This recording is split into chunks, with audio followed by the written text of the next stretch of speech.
Okay! Holy frick, where do I... Well, first of all, I want to say my voice. In retrospect, maybe drinking so much cold water and eating a lot of spicy food was probably not the best idea before doing this. Then again, I forgot that there was a pay-per-view tonight. Anywho, welcome to Extreme Rules. WWE presents Extreme Rules. My voice hurts so bad.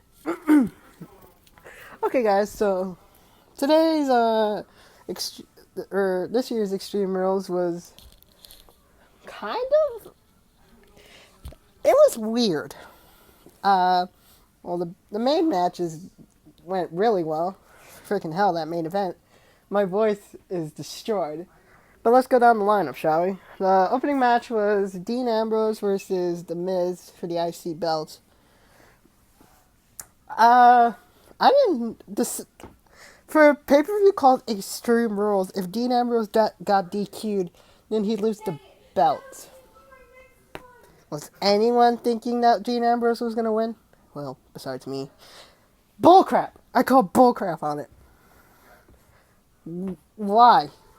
It was stupid. It was dumb.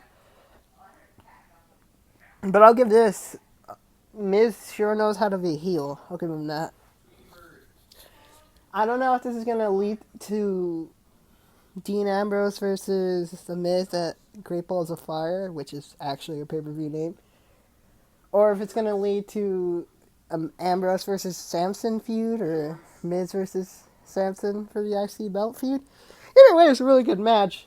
Although, I didn't see all of it, but did Dean Ambrose even hit a Dirty Deeds at all?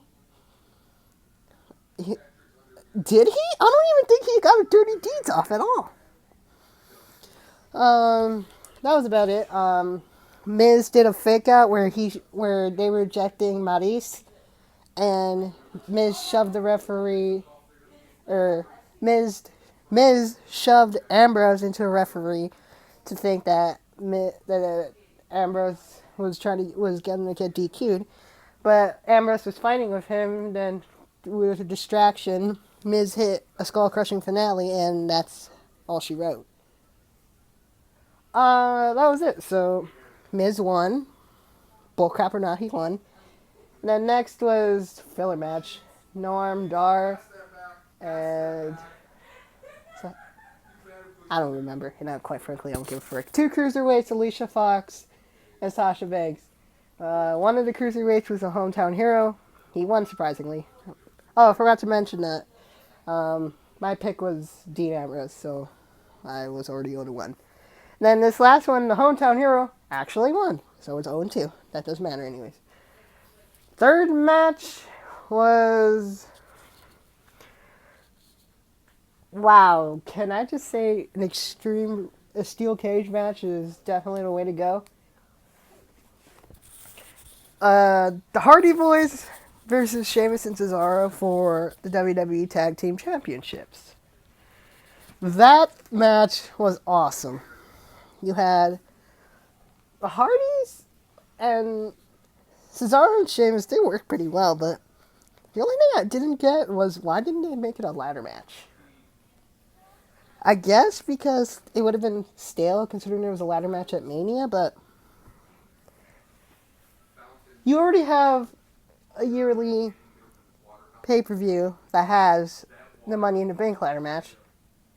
And usually at WrestleMania there's a multi-man, and hopefully there's your multi-women ladder match. And then at Hell in a Cell, you're always guaranteed 1, maybe 2, and rarely 3 steel cage matches.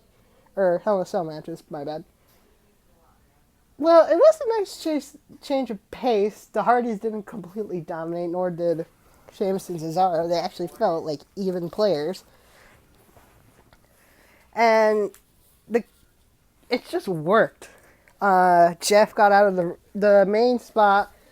Was definitely a whisper in the wind from the top of the steel cage match. And then at the end it was, I guess, okay finish.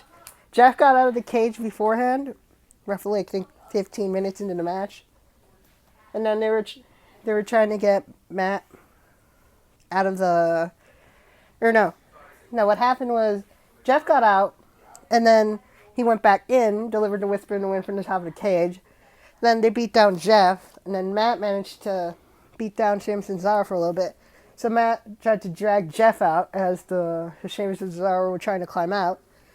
Sheamus and Cesaro dropped right out of the cage before Jeff and Matt can get out of the cage. So,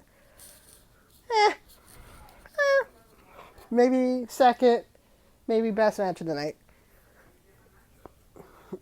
So, Sheamus and Cesaro are your new tag team champions.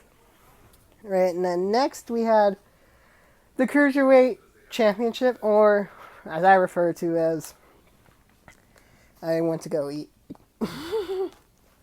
Yeah, sorry. Although the finish, for what it's worth, Neville, if you would have told me Neville turned heel 1 year ago, and he would have been a good heel, I would have laughed in your face, because the last thing I saw was babyface Neville trying to get into the IC ladder match at Mania 32. And now this is happening. I'm legitimately pissed off that Aries hit one of his normal finishers into his submission move. Sorry, I wasn't really paying attention. And then Neville, they flung themselves out of the ring, and then he tapped out outside. And then the referee broke him up and brought them back into the ring. Then Neville hit Neville hit some huge move that got Aries out onto the mat. Then he hit a red arrow while Aries was trying to move. He got in the back, and then he locked in the rings of Saturn, and Aries tapped out immediately. It was a good match, although that's really the only entertaining Cruiserweight bit. So why would you do that ever again? It's been, they had one at Mania 33, and then they had a couple, they had one at Payback, and now Extreme Rules. So logic dictates that they're done, right? 3 matches. Either they're gonna extend this to Great Balls of Fire, which is actually a pay-per-view name, or SummerSlam. I don't know what they're gonna do. But yeah, that was about it. This happened earlier, I forgot about it, because what the frick. Alexa Bliss is Rayleigh in a kendo stick on a pole match. Bullcrap, moving on. Alexa retained. Hey Vince Russo, if you're out there and you're in the WWE again, get fired again, please. Why? Moving on. And then finally, the Fatal 5-Way match. Holy frick! Well, one, we had Wyatt and Joe beating the crap out of each other.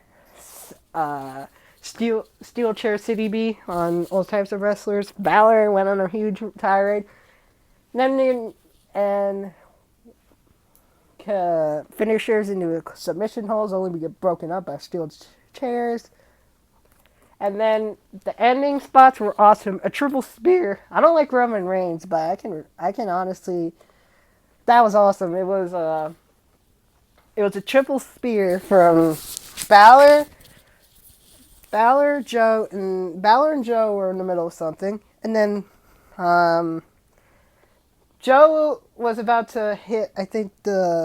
Was about to lock in the Kanita clutch, and then out of nowhere, Roman Reigns spears them through the barricade, and then on the other side of the ring, you see freaking Seth Rollins frog splash Bray Wyatt through a table. And then you have the frickin' end of the match, which was a slogfest of steel chairs beating the crap out of each other.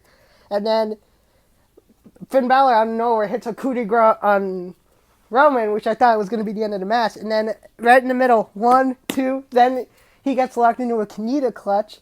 And then Balor passes out. Why the referee didn't do the 3 hands on the mat rule? They did it in NXT. Why don't they do it on the main roster? To make sure Finn was definitely knocked out. But, hey, it was awesome. Also, Samoa Joe is #1 contender to Brock Lesnar's Universal Championship, which I still think is bullcrap. Is there no such thing as 30 days rule anymore in WWE? I think not. So, That Great Balls of Fire main event is Samoa Joe versus Brock Lesnar for the Universal Championship. We'll see how that goes. So, yeah. That was Extreme Rules, roughly.